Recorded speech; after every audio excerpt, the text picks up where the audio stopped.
안녕하세요. 보통날의 안녕입니다. 또 저 오랜만이죠? 날이 참 좋은데 좋은 시간들 보내고 계시죠? 저도 잘 지내고 있었습니다. 그동안 프로젝트도 진행을 조금 했고요.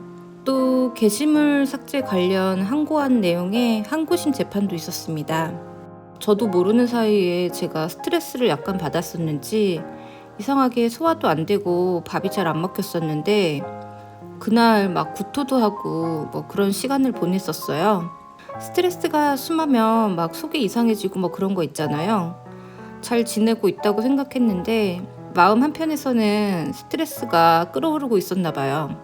덕분에 밥을 못 먹어서 살이 좀 많이 빠졌습니다. 잘된 일이죠. 지금 그래도 좋아져서 죽도 먹고 음료 정도는 잘 마시면서 생활을 하고 있습니다.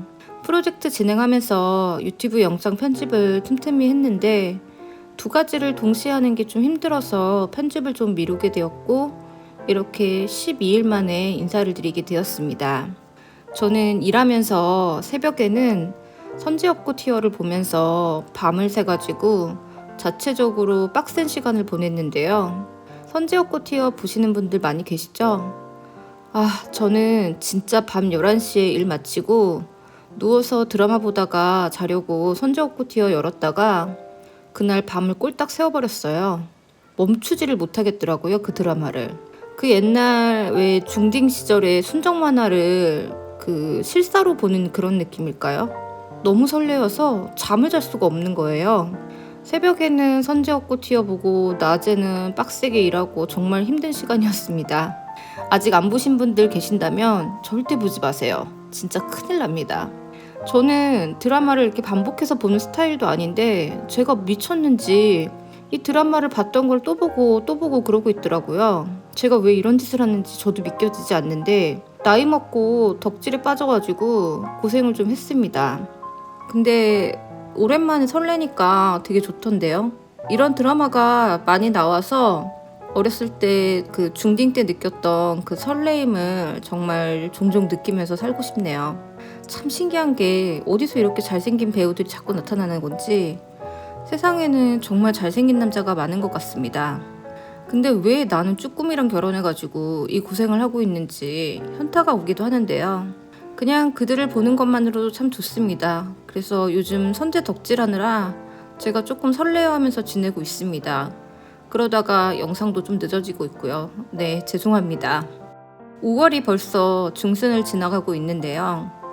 1년 중에 가장 이벤트가 많은 날이며 따스함이 느껴지는 5월은 작년부터 저에게는 유난히 가슴 아픈 시기인 것 같습니다. 가족들과 만나서 식사를 하는 자리가 이토록 부담스럽게 느껴지기는 또 처음인 것 같거든요. 가정이 모두 파탄 나버려 격렬한 이혼 소송 중인 나에게 가정의 달이라니. 어버이날을 앞두고 단톡방에는 언제 모임을 가질지, 식당은 어디로 할지 막 형제들 간에 대화가 오고 갔었는데 작년도 그렇고 올해도 그렇고 역시 단톡방은 조용합니다. 나에게 평범한 어버이날의 행사를 이야기하기가 형제들 모두 눈치가 보였는지 아무 말도 없이 조용히 지나갔습니다. 다시 생각을 해보니까 작년 5월에는 정말 많이 울었습니다. 햇살이 반짝이다 못해 눈이 부실 정도로 빛나는데 저는 그때 엉엉 울면서 운전을 하면서 병원을 다녔었거든요. 이런 일을 겪으면서 나로 인해 마음 아플 부모님까지는 생각하지 못하고 지냈었는데 5월이 되니까 죄송한 마음에 눈물이 계속 쏟아지는 걸 참기가 어려웠거든요. 그때 당시에 혼자서 계속 울기만 하고 정작 부모님을 찾아뵙지도 못했고 죄송하다는 말 한마디를 제대로 전하지 못했었습니다. 정작 가까운 사람에게는 미안하다는 말 한마디 하는 게 왜 이렇게 힘든지 정말 모르겠습니다. 올해도 역시 저는 어버이날을 찾아뵙지 못했어요. 그래도 인간구실 하면서 살고 싶었는데 아직도 용기는 나지 않습니다.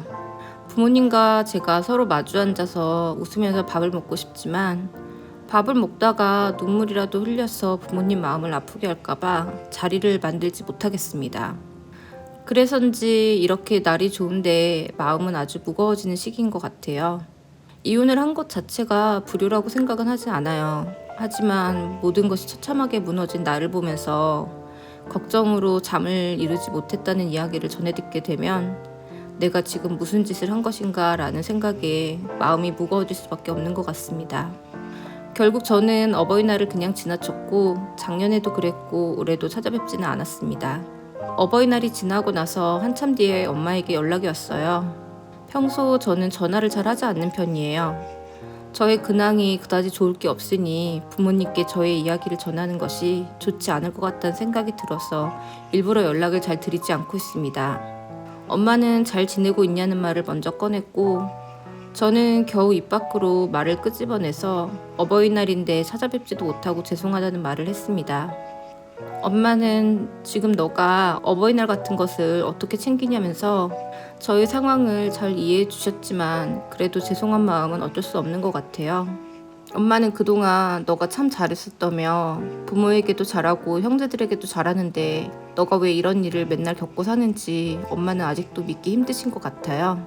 그러게요. 저도 제가 무슨 죄를 져서 이런 일까지 겪고 사는지 잘 모르겠지만 지금은 이미 벌어진 일이니 잘 해결해야 된다는 생각이 커가지고 원망보다는 해결책에 더 집중하려고 합니다. 이런저런 이야기를 하다가 저는 엄마에게 태어나서 처음으로 지금처럼 편안함과 자유로움을 느낀다고 지금이 가장 행복하다는 이야기를 했습니다.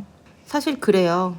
청소년기부터 20대, 30대를 지나 2번의 결혼을 했고 실패를 했지만 놀랍게도 지금 혼자가 되어 순이와 함께 보내는 시간이 가장 행복한 것 같습니다. 늘 초조하고 조급했던 내 마음의 불안이 사라지고 나니 이렇게 편할 수가 없는 것 같아요. 돈을 많이 벌었을 때도 저는 행복하다는 생각을 하지 못했었거든요.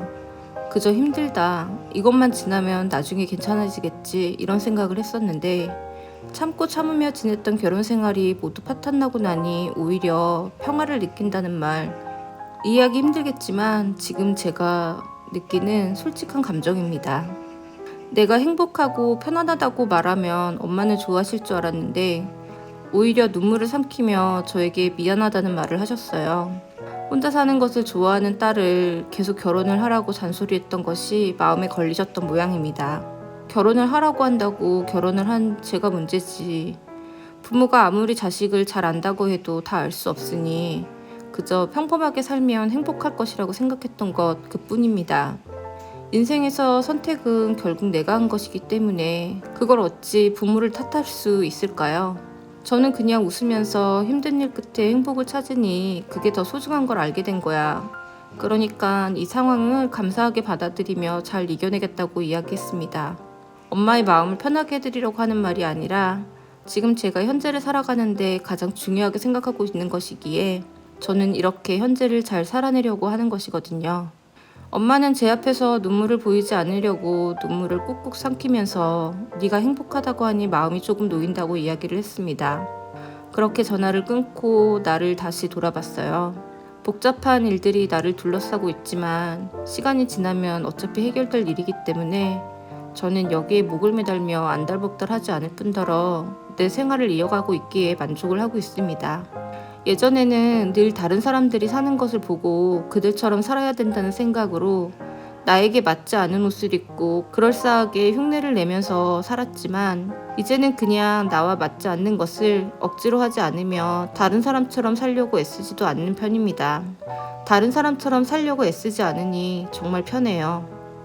요즘은 결혼을 하지 않는 것이 일반적인 추세로 바라보는 시선이 많지만 제 세대만 하더라도 당연히 결혼이라는 것을 해야 한다고 생각을 했고 저도 비슷한 생각을 했었던 것 같아요. 30이 되기 전에 결혼을 해야 된다는 생각으로 부모님의 바람대로 결혼을 했고 다시 혼자가 됐지만 겨우 30 중반의 젊은 딸이 혼자 사는 것을 반대했던 부모님은 다시 결혼을 하기 바랬어요. 형제들은 저와 똑같이 잔소리를 들어도 자신이 원하지 않으면 하지 않았지만 저는 형제들과 달리 인정 욕구가 강한 편이라 특히 부모님께 더 인정을 받고 싶어 했던 것 같아요. 지금 돌아보니 저는 부모님께 인정받는 것을 중요하게 생각하고 살았던 것 같습니다. 하지만 이제 알게 됐죠. 부모님이 하라는 말을 그대로 따르는 것이 옳은 것이 아니라는 것을요. 주변에서 하는 말에 휘둘리기보다는 내가 어떤 사람인지를 잘 알고 결정을 해야 된다는 것을 이제 알게 되었습니다. 제가 속이 후련하고 편안한 기분이 드는 것은 가족과의 관계, 그리고 주변과의 관계를 너무 중요하게 생각했던 나머지 저의 인생의 결정을 나를 중심으로 한 것이 아니라 주변 사람 의식을 많이 했었던 것 같아요. 나를 둘러싸는 관계에서 벗어나 나만 생각하고 살기로 하니 정말 마음이 편합니다. 그렇게 나를 둘러싼 관계를 중요하게 보지 않다 보니 이혼을 하고 있다는 말도 그냥 편하게 하는 것 같아요. 그들이 어떻게 생각할지, 그들이 소문을 내진 않을지 예전에는 그런 걱정들을 정말 많이 했었는데 소문이 나면 어떤가 라는 생각을 하니 그냥 숨기지 않게 되었습니다. 따뜻하게 느껴지던 우리라는 말이 때로는 나를 그 틀 안에 억지로 끼워 넣는다는 생각이 들면서 저는 이제 우리라는 말 대신 나라는 말을 중심으로 살아가기로 했어요. 가정의 달과 다소 맞지 않는 이야기이고 어찌 보면 참 안 된 사람이라고 여길 수도 있겠지만 저는 상관없습니다. 불쌍하게 여기던 독한 년이라고 여기던 중요한 것은 내가 나를 어떻게 생각하는지 이것이니까요. 끝까지 함께 해주셔서 감사합니다.